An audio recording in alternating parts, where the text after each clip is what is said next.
Hello!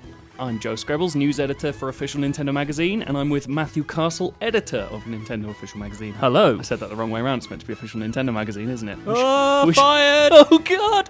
And this is our top 10 moments in Donkey Kong Tropical Freeze. Is it moments or is it things? Let's go things. Let's go It's with cool things. Quickly re-edit the title. The coolest thing about the new version of Donkey Kong is how tactile everything is. It's the feeling that you're kind of climbing over an environment. Like here, he grabs onto this grass, it falls, and you have to use that momentum to get around. It's this feeling that you're not platforming over things, you're platforming with them. You're using pieces falling off to get around. It's really just satisfying in that way. It sort of understands that you're more like a monkey than a man. Exactly, You yeah. know, it's kind of platforming monkey style. And things fall apart as you're doing it, and you've got to kind of readjust to an environment that's changing around you. It's just pleasing. And there's a penguin firing frozen fish. Well, you know, we've all got to have our hobbies. Our second clip here is of a very specific level. It's level 1B, Busted Bayou, which you find through a secret exit that I won't reveal. And it's kind of the opposite end of the scale. The first clip was very much about how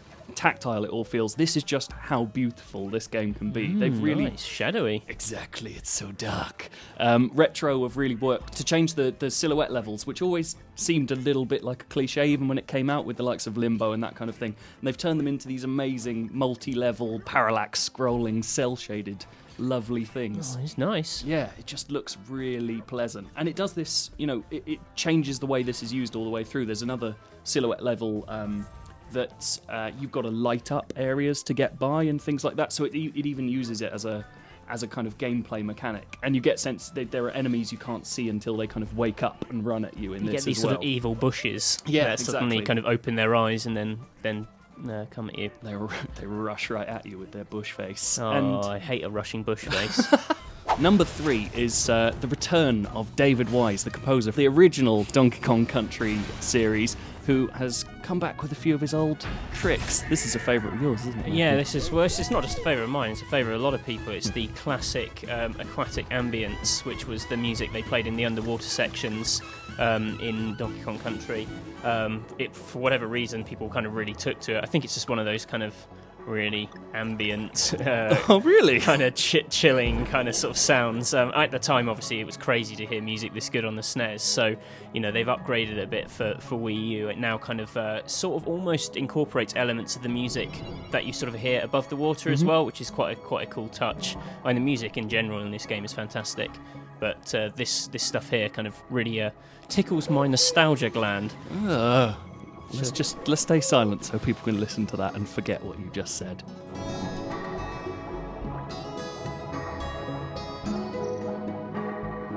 Number 4 is a little bit different. We've had music, we've had graphics, we've had gameplay sort of fidelity. This one is owl pipes. Owl pipes? Yeah, I just really like the fact there's owls in the background playing the soundtrack and puffing penguins out of their pipes. Man alive, imagine the lungs you'd need Exactly, to those- blow a penguin through a pipe. I'm pretty sure birds have quite small lungs, so these guys are special. Look at this one!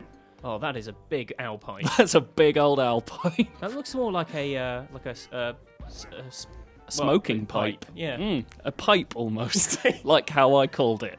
As part of a Donkey Kong game, there's always going to be minecart levels. As you can see here, this one's set in a sawmill.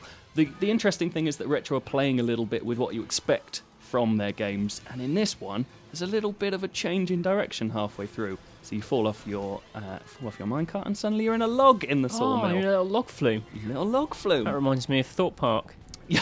Does it? Well, you know, they got a log Being flume. chased by buzzsaws. Yeah, and attacked by a giant owl. The cool thing about this is it's got the sort of jetpack joyride-like water physics. You know, the higher you jump, the further you float underwater, so it kind of makes a nice little collection mechanic. And it's just one of a few really nice one-shot ideas. You know, this never comes back again. It's just this one level where it's like, here's something to try. It's just really pleasant to come across something like that. I'm going to die so many times playing this level. Well, I'm assuming you will, but that's most levels, isn't it, Matthew? Yeah.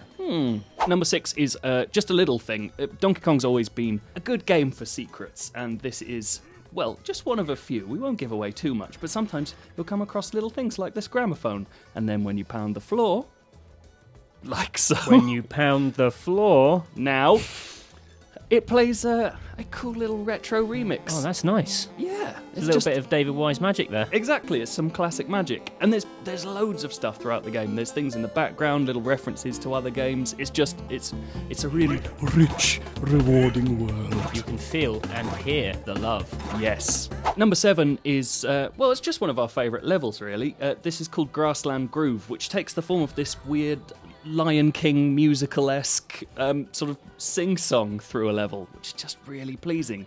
The best bit, in my humble opinion, is just here, where you look around, can't see where to go, and then suddenly everything changes.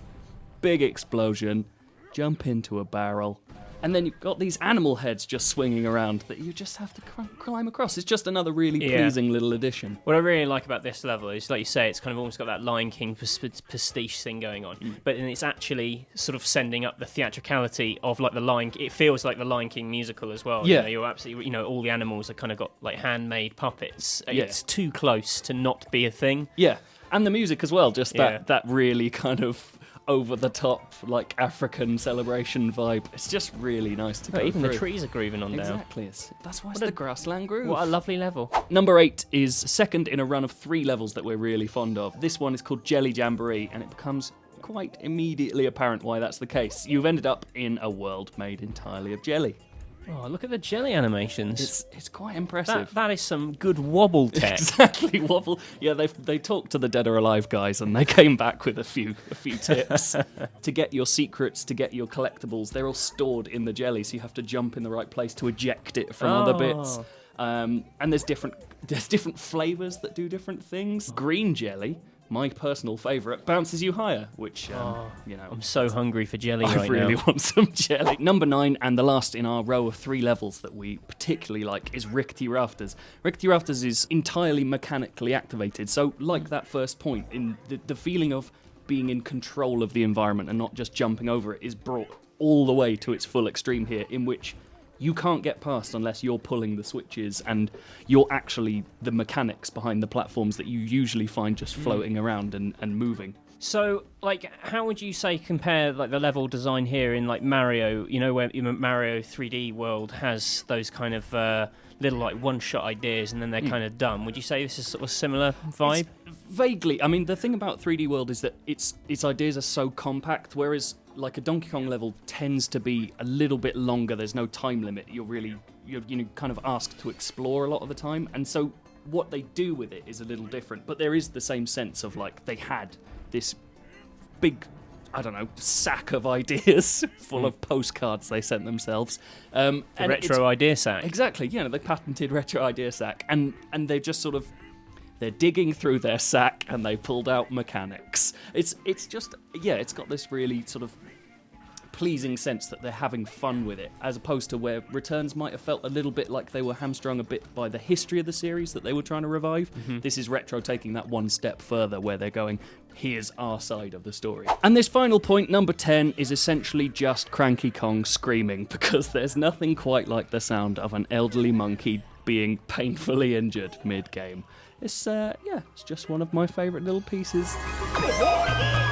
And a bonus point 11. Because, what? You've added to my list? Yeah, I have. I'm coming in. I'm adding a point 11 because I love the readers, watchers, listeners. What are we referring to them as? I don't know. Anyway, it's this loading screen music, which I don't know if any of you have played Grand Theft Auto 5, but sounds just like the loading screen music. That sort of mellow kind of electronica. Is it not Tangerine Dream or something? I don't know. I think more sort of Michael Mann synths in his crime capers. Thanks for watching our top 10 things, levels, whatever, in Donkey Kong Country Tropical Freeze. Please subscribe, because we're really desperate, and also we're great.